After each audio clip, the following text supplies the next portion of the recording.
என்ன இது இவ்வளோ இது பண்ணி கண்ணு முழிச்சு இப்படிலாம் பண்ணி இப்படி எடுக்கிறாங்க, இப்படி எப்படி தான் ஏமாத்துறதுக்கு மனசாட்சி வருதுன்னு தெரில.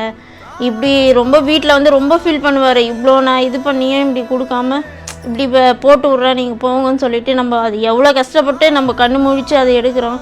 உங்களுக்கு கொஞ்சம் கூட இப்படி இல்லாமல் ஏமாற்றிட்டாங்களான்னு ரொம்ப தூங்க மாட்டார், ரொம்ப உட்காந்து ரொம்ப கஷ்டப்பட்டு இருப்பார். சரியா விட்டுட்டு போனது போயிட்டு போகுது, இனிமேவது நீ முதல்ல வாங்கிட்டு பேமெண்ட் வாங்கிட்டு அதுக்கப்புறம் ஷூட்டிங் போகுன்னு சொல்லியிருக்கு. அப்படிலாம் சொன்னால் என்னென்ன சொல்லுவாங்க? அது இல்லை அப்படிலாம் நம்ம வராது, அந்த மாதிரி வராது. அது வந்து அது அந்த மாதிரி நான் பழகிட்டேன். நீங்கள் வந்து காசு கொடுத்தா தான் நான் வருவேன், இப்போ காசு கொடுத்தா அப்படிலாம் நான் சொல்ல மாட்டேன்.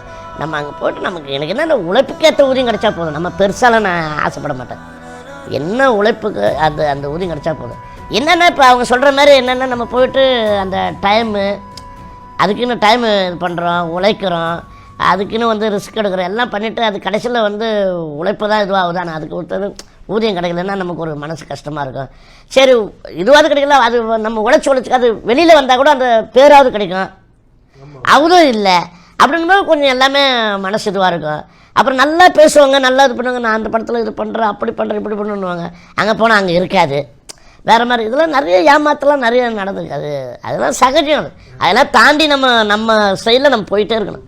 நமக்கு அது என்னென்ன நடக்கணுமோ அது அப்படியே கடவுளை இது பண்ணிட்டு போயிட்டே இருக்கு. இல்லை எனக்கு தெரிஞ்சு நீங்கள் நடித்த நிறைய படங்கள்ல சில படங்கள் வந்து ரிலீஸே ஆகாமல் எவ்வளோ படங்கள் இருந்திருக்கும். ரொம்ப நல்ல கேரக்டர்லாம் நினச்சிருப்பீங்க, ஆனால் படம் ரிலீஸ் ஆகாது. ஸோ அந்த விஷயம்லாம் எப்படி இருக்கும்? ஏன்னா வீட்டிலலாம் அவ்வளோ சந்தோஷமாக சொல்லியிருப்பீங்களா, இந்த படத்தில் நான் சூப்பராக நடிச்சிருக்கேன், இதில் இன்னொரு பேர் கிடைக்கணும், படம் ரிலீஸே ஆகாது. அந்த விஷயம்லாம் எப்படி கடந்து வருவீங்க? அதுதான் என்ன பண்ண ரொம்ப கஷ்டமாக இருக்குது. நான் வந்து பார்த்தீங்கன்னா நிறைய படம் அது கிடக்குது, ஒரு 50, 60, 100 படத்துக்கு மேலே இருக்குது ரிலீஸ் ஆக. ஆமாம், ஆனால் வந்து எல்லாமே நல்ல கரெக்டாக பண்ணியிருப்பேன். இந்த படம் வந்தால் நமக்கு வந்து நல்ல ஒரு பேர் வரும், இதுக்கப்புறம் பார்த்திங்கன்னா நம்ம நிறைய படங்கள் வரும், நம்ம பிஸி ஆகிடலாம் அப்படிலாம் நினைப்பேன். ஆனால் அதெல்லாம் வெளியில் வராது. அதே மாதிரி படம் ரிலீஸ் ஆகிட நம்ம சீனு வராது. இந்த மாதிரிலாம் நிறைய நடந்திருக்குது. அதெல்லாம் சில நேரம் வெறுத்திருக்கிறேன், என்னடா இது அப்படின்னு. நம்ம அது வந்து வெளியில் வந்து அது இதுவாகுது, அது ரெண்டாவது விஷயம். ஆனால் அது வந்ததானே தெரியும் என்னென்னு, அவுட்புட் என்னன்னு தெரியும். ஆனால் சில நேரத்தில் படமே ரிலீஸ் ஆகலன்னு என்ன பண்ணுறது, அப்படியே ரிலீஸ் ஆனாலும் அந்த சீன் வராது. கேட்டால் ஃபுட்டேஜில் போயிடுச்சுங்க, உங்கள் சீன் தான் இதுவாகிடுச்சு அப்படி இப்படின்னு சொல்லுவாங்க. அதனால ரொம்ப சில நேரத்தில் ரொம்ப வெறுப்பாகிடும், என்னடா இது அப்படின்னு சொல்லிட்டு ரொம்ப இது. அதுதான் சினிமாவில் வந்து எப்பவுமே வந்து நேரம் ஒரு பக்கம் இருந்தாலும் அதிர்ஷ்டம் நமக்கு இருக்கணும். அதிர்ஷ்டம் நேரமாக அதிர்ஷ்டம் ஒன்று கூடனா தான் எந்த விஷயமும் அது வந்து உன்னுடைய திறமைகள் உழைப்புகள் எல்லாமே வெளிப்படும். அதனால தான் சொல்லுங்கள் சார், நமக்கு அதிர்ஷ்டம் வந்து அப்படி இப்படி இருக்குது அப்படின்னு. நான் அதை பற்றி ஒன்றும் இல்லை, நமக்கு என்ன கடவுளை கொடுத்துருக்காரோ அது வந்து அது நல்லபடியாக நடக்கும். அதனால் நான் அதை பற்றி ஓரளவுக்கு இது பண்ணிட்டேன், மன தைரியம் வச்சுட்டேன்.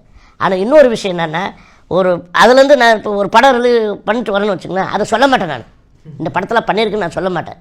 ரிலீஸ் ஆன பிறகு தான் அதை சொல்லுவேன்.